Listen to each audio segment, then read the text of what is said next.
All righty. Greetings and welcome, everybody, to the November 12th, 2025 Business Services Committee meeting. I'll officially call this meeting to order at 5:31 p.m. We do not have any citizens' comments this evening, so we're going to move right into our 4 discussion items, starting with the CUSD 303 financial report for September. Total revenue is trending very close to last year. You can see that the total revenue is at 45.07% of budget. Compared to last year, we were just at 44.69%, so that's pretty close there. Dollar for dollar, revenue is 4% more than the prior year. Okay, we can go to the next one. Okay, overall, total expenditures are currently trending behind the prior year. You can see the total expenditures are at 27.34% of budget, and versus last year, we were at 29.75, so a little bit behind. Dollar for dollar, expenditures are 8.2% less than the prior year, which is both of those variances that our expenditures are less this year are due to the construction in progress that took place last year. And overall, there are no areas of concern at this time. Okay, board, any questions, any feedback? I do appreciate, as I know I mentioned before, the new representation of that data. It's really nice to be able to take a look at it in graphical form. Okay, I think we'll move on to 2B, Mid-Valley Financial Report for September. Mid-Valley is reporting that their revenue is trending very close to the prior year at 70.1% of budget versus last year they were at 69.8%. Expenditures are also trending very close to last year at about 23.85%, and there are no areas of concern at this time. Short and sweet.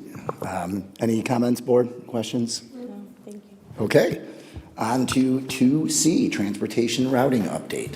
Good evening. The routing review is currently underway. The process experienced a brief delay due to the Director of Transportation's leave of absence and subsequent resignation. Despite that, the review is back on track and we remain on target to finalize it in December.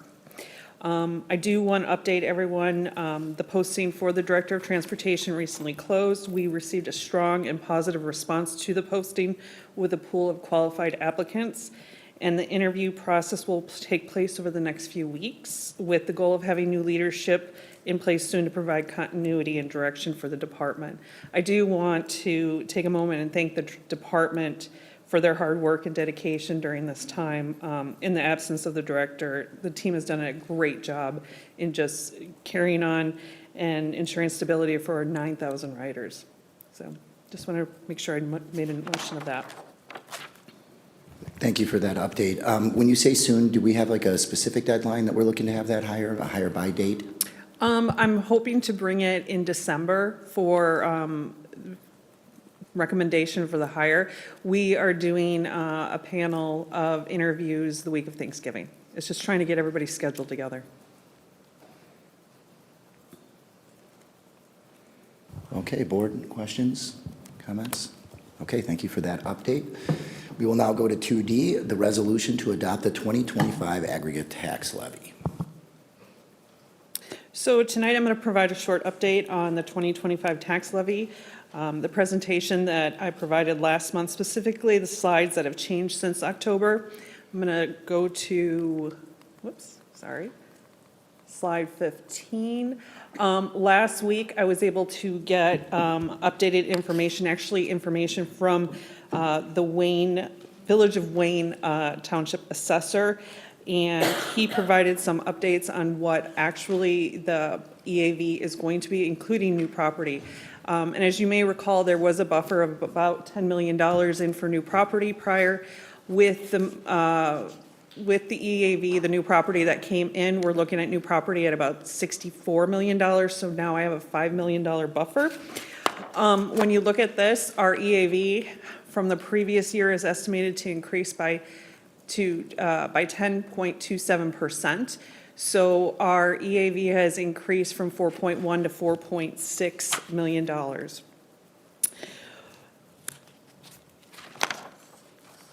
Sorry. Make sure I got what I did.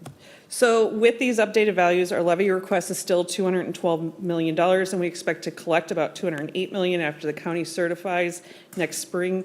The key takeaway is that even with growth, our total tax rate continues to decrease. We're projecting a drop from $4.85 to $4.50, primarily because of the strong increase of the assessed property values. So in other words, as the value of our community grows, the rate adjusts downwards. So we're collecting about the same portion of total property value and not more. When we look at the impact on a homeowner, again, we're using the $450,000 assessed value for a house at a 10.27% increase for a value of the house. The district's 303 portion of the tax bill would increase by $201. If that value of that house were to remain stable, with that tax rate change, the tax rate would actually reduce to $492. So you can see exactly how the assessed value makes the difference in your taxes. And again, we don't have any control over the assessment. That is on the villages. Those are my only updates since October. The rest of the presentation is what their assumptions and strategies were before. The next step is the public hearing, which will be December 8th. And we will move on from there. Are there any questions? So I had a couple of questions from the community regarding the proposed 105%, right? And that's why we're having a hearing, obviously. Yep. Can you expand just a little bit more? I know we've discussed this in some of our planning meetings, but can you expand a little bit more so that the public can understand why that proposal, right? So one of the questions was, with CPI being approximately 2.93%, and then the proposal being, I believe it's 6.6, I'm not looking at my notes right now, with an increase, I believe, in the ed fund as well of 10.2%. Can you just walk us through that rationale? Just because I had a couple questions from some community members who are probably listening right now. So basically what we're doing is we are assessing a levy a little bit higher than what we are projecting, because we have to build a cushion in there to make sure that we are getting all of the revenue that we're expecting. We don't have accurate numbers right now because those numbers are not certified until the spring. So we have to make the best assumption. I don't project that the increase will be over 5%. I believe it will be less than that. So really, it's more of a buffer or a safeguard? Yep, it's a safeguard. Because really what's going to happen is the county is going to bring us back down to what our limit is, which is at 2.9% of CPI. Okay. Board, do we have any other questions or comments on that area? Thank you. Was that the last you had on this topic? That is the last I have on the topic. So we will move on to item 2E, Richmond bids. So earlier this year, the Board of Education approved proceeding with the Richmond Elementary School addition project, which includes 2 classrooms. We've recently made award for that this month at the board meeting. In addition, we also have the gym floor replacement at Richmond scheduled for the summer. Both of these projects were planned for in the capital improvement plan for summer 2026 construction season. Due to the age of the original building construction at Richmond, abatement is required in multiple areas to complete these projects safely and in compliance with current regulations. District engaged with Weaver Consultants to perform environmental testing throughout the building, and with the results, they prepared construction documents and project manuals to aid in the bidding and permitting process related to the abatement that will be needed. They assisted with hosting pre-bids and a bid opening, and bids were received November 3rd. And we received 5 bids as part of that bid opening. Lowest bidder submitted was Hussar Abatement in the amount of $96,600. This proposal also includes an allowance for unforeseen conditions, which is very common in buildings of this vintage. This work is being heavily coordinated with Wold Architects and Pepper Construction to ensure the sequencing and the coordination of all these efforts are seamless throughout the process. So District 303 is recommending approval of contract with Hussar for the abatement services at Richmond in the amount of $96,600. It should be noted that this contractor was also the low bidder for our work 2 summers ago at Haynes, and we had a fantastic relationship and really appreciated their efforts and quick movement on the project. This is more of a curiosity question. What was the range of those bids? I'm always interested to hear how you have comparable services from these different entities. Yeah. And clearly, we've been pleased with their services previously. Do you happen to have that? If not, that's okay. I can check off with you offline. And actually, it's hidden in the packet that is attached. Okay. But on the third page of one of the attachments, we have the breakdown of the bid tab, which has the dollar amounts for every single contractor. They range, the lowest, as I mentioned, was $96,600. The largest was $150,000. So, and everything in between. Okay. So kind of a big spread there, but it's based on their comfortability with the scope, the access, the tools they have, equipment already available. So we're confident that Hussar can do the job. Thank you for that. You're always on the ball with ensuring that we get a number of bids for comparable services. Much appreciated. Is that all on that topic? Board, questions, feedback? Okay, we are moving right along. 2F, Village of Wayne Intergovernmental Agreement. So since 22-23 school year, the district has maintained an intergovernmental agreement with the Village of Wayne regarding bus travel on Country Club Road. This agreement was established as the village expressed concern about road wear from school bus traffic, and both parties worked together to find a fair and practical solution. The village has approached us to renew this agreement. It's approximately $300 annually per bus with an annual payment of $5,400. So I'm bringing this forward to recommend that the board approve the renewal of the intergovernmental agreement with the Village of Wayne for school year 25-26. So I remember when this topic first came up and there was much discussion regarding this. Do you know if they ever provided us with the maintenance costs of the roadways? Even if you don't have it right now, I recall that, this had to be years ago now, I recall us discussing that so that we could get an idea of what this funding was actually going for and if they had the receipts associated with the maintenance of the roads. We obviously came to this agreement a couple of years back, but I was just curious if we ever received that from them or if perhaps it skipped my memory. I will look into that, okay? Board, questions, comments? If I remember correctly, did we also talk about at that time that they were not doing the same with U46, but they were going to maybe do the same for U46? That something that They remember that conversation, but we can go back. we and- could just we can find go out back if they to- did or didn't. I will definitely Awesome. have that Okay. information prior to the Okay. actual board meeting. Awesome, thank you.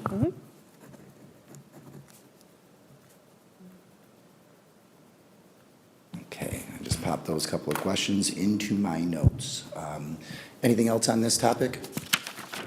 Okay, well, that takes us to item 3A, future agenda items.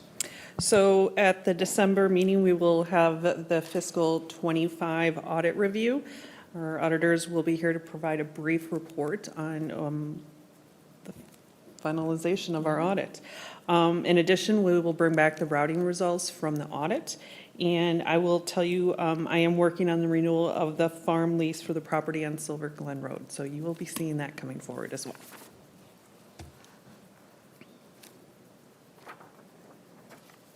Okay, board questions about that? Okay, that takes us to item 3B, adjournment at 5:44 PM. Thank you.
I'd like to call to order the regular meeting of the school board on Wednesday, November 12th, 2025 at 6 p.m. Ms. Marsan, can you please take the roll?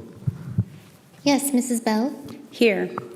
Mrs. Hancock is absent tonight. Mr. Kuchert? Here? Mr. Lackner? Here. Mrs. McCabe is also absent tonight. Dr. Rich? Here. And Mrs. Fairgrave is currently absent but will likely be joining us later. Thank you. Can we stand to say the pledge? I pledge allegiance to the flag of the United States of America and to the republic for which it stands, one nation, under God, indivisible, with liberty and justice for all.